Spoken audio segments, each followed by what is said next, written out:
Hey everyone, living alone once again. Today I'm going to be talking about a topic that is going to get some of you mad, because this topic requires you to get a hold of yourself and get a hold of your finances and not spend recklessly. So it's going to be a tough one because you'll have to make some conscious decisions while handling your money, and this can be tough because sometimes you see something nice and you just want to make a purchase and not think much about it. I definitely want to have a holistic view of this and just discuss more about that. So that's exactly what we're going to talk about: budgeting and expenses. The first thing I want to talk about is understanding your income and your expenses. And how do you understand your income and expenses? It starts by you writing them down. How much money do I make in a month? What expenses do I incur in a given month?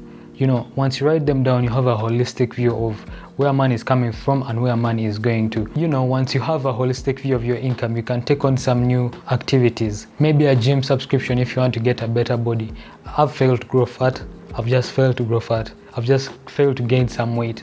Let me not say fat, but just failed to gain some weight. And I've noticed that when people go to the gym and they start working out, they tend to get some weight, like your body just bulkins.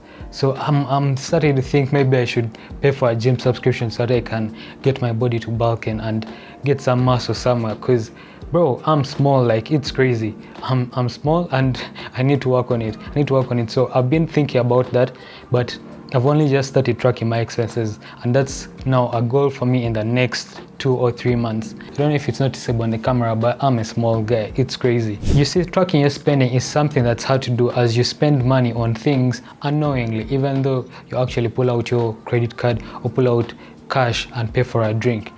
Sometimes there are external factors that actually drive your spending. It's hot, you go and buy water, or you're walking past a restaurant and you get a nice scent.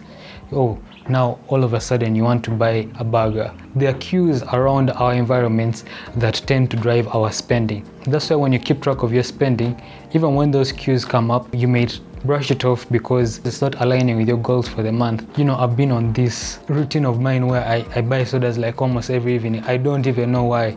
So tracking your spending allows you to keep track of this reckless spending. To track your expenses, you can use softwares like Microsoft Excel, or you can download an app. For example, me, I'm using an app called Wallet. That's what I'm using right now to track my expenses, and it's giving me a very, very holistic view of my expenses and my income streams. For Microsoft Excel, many people have made templates for keeping track of your income and your expenses. So look for these templates. They're out there, they're everywhere on the internet. Even if you just type a simple Google search, you'll find some templates that are there, free download. So you download the template.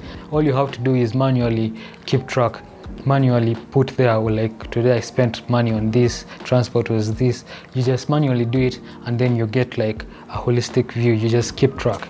The most important thing is just to keep track of your expenses. The key to keeping track of your expenses is to know where money is going so that you can adjust as needed and meet your financial goals. Just like me, I'm sure many of you like to keep track of your expenses in your heads. Like, you have 10,000, you go and buy this and buy that, and then you just tell yourself in your head, I should make sure I keep at least 3,000. Like, you're keeping track of your expenses just in your head. But when you write them down and then you just see like, what have I been spending on? That allows you to have a more conscious approach to how you're spending your money than keeping track of your expenses in your head. You tell yourself, I made 50,000 last week, I still have 20,000 remaining, meaning I'm doing well financially, I'm handling my finances well. No, you're not. You've probably spent money on sodas, just like me. You've probably spent money on sodas, or you've bought some nice cookies, cake, just something that isn't growing you financially and isn't in line with your financial goals. I want to sit down and just create a meal plan, like what should I eat on Monday, what should I eat on Tuesday, what should I eat on Wednesday. I heard this from somewhere, but some people say it's only when you have the money that you can plan your meals for the week or for the month.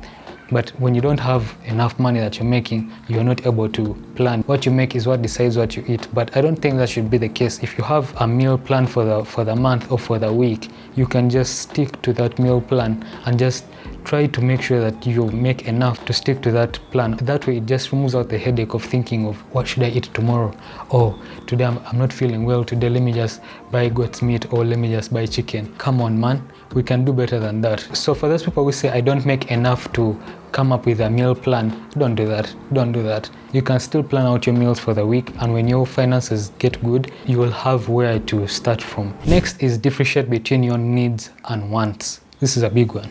This is a really big one. It's said that if you come to appreciate the things that you already have, you won't have the urge to buy new things. Reducing your wants begins with feeling content with the things that you already have. It's tempting to want to own the new gadget that's out there just because you feel like if you buy this new gadget, at least in my field, it's going to make your work a lot better, or it's going to make you look a lot more professional.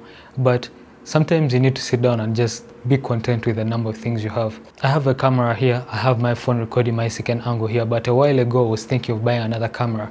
Just telling myself, if I have like 2 cameras for 2 different angles, just looking professional like the way the camera is looking, everything is going to be fine. Like my YouTube channel is just going to blow up, it's going to go crazy.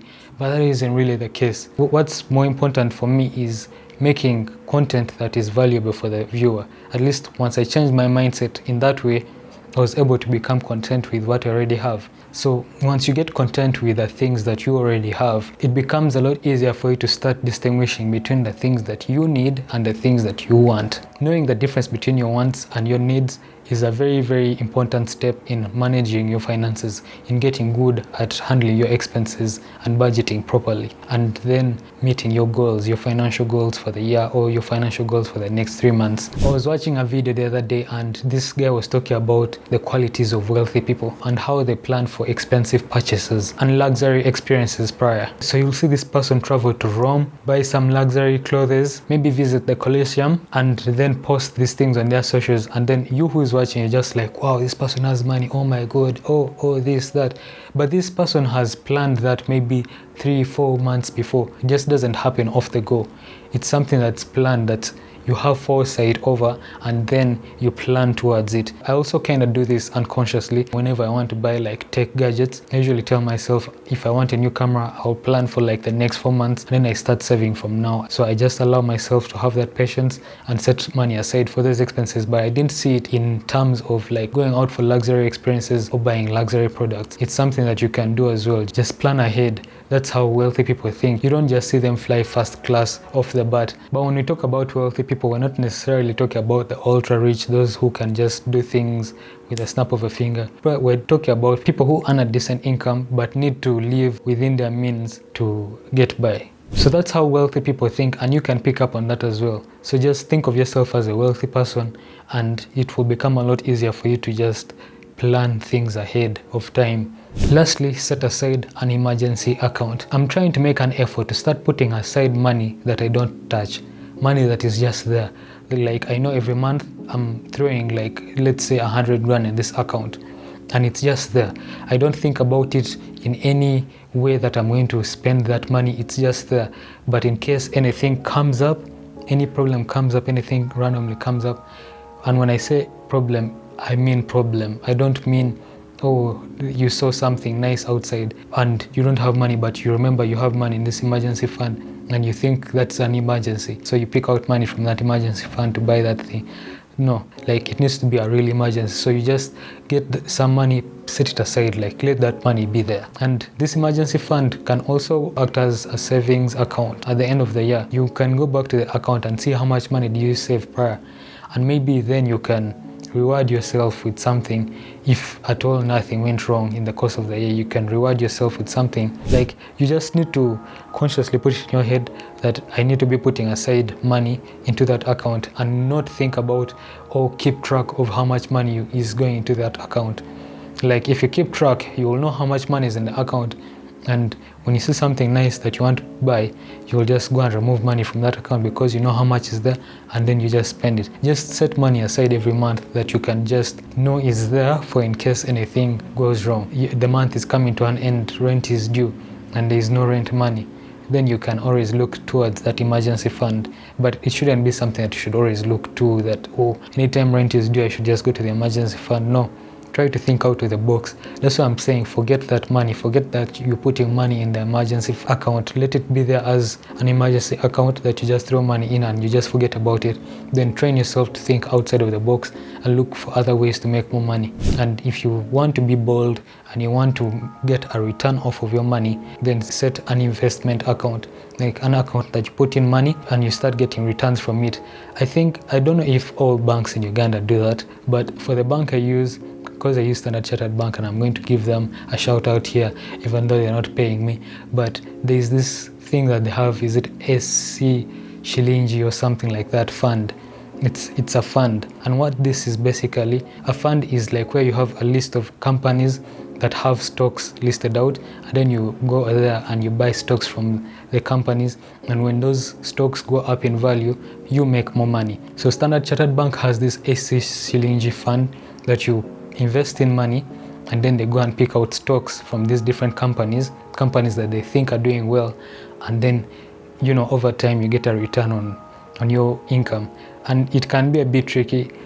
This might need a video of its own, because when we start talking about investments and stocks, there's a lot to learn about that. But just know, when you put money in an investment account, over time when the stocks go up in value, I make some more money, and when the stocks go down in value, I lose money. It's just the way the game goes. You lose money, but because you have stocks in the company, in case the stocks go back up in value, you'll always benefit from your investment. You'll always benefit from your stocks that you're holding. So it's not something to get scared of. I'll just have to make a video on this subject alone. Okay, let me just conclude the video, because I've spoken a lot on so many things, and I think I've given you guys a lot of value. I hope you guys have picked up a lot from the video. But if you've liked the video, or if you've picked up a lot from the video, do like and subscribe to the channel. I always forget to say this.